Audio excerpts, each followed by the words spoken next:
আমার প্রথমবারের মতো বুড়িমার দর্শন পাওয়া।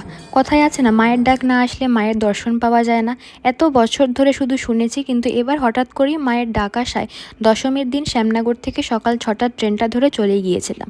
প্রথমবারের মতো মায়ের মুখ দেখার আনন্দ, সাথে অনেকখানি আশা।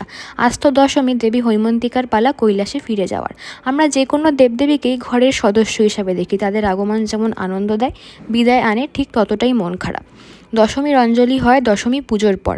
আরতি চলাকালীন সে যে কী দৃশ্য, নিজে চোখে না দেখলে বোঝা সম্ভব নয়। এক অতি ক্ষুদ্রও মাকে একবার দেখা, একবার ছোঁয়ার স্বাদ।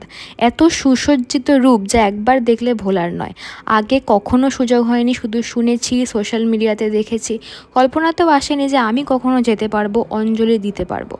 এত ভিড়ের মধ্যেও দাঁড়িয়েও কারোর কোনো ক্লান্তি নেই, শুধু মাকে একবার দেখার আশা। ইচ্ছে বা আশা রইল প্রত্যেকবার যেন একবার হলেও মায়ের দর্শন পেতে পারি। মা নিজে ভালো থাকুক, ভালো মানুষদের ভালো রাখুক।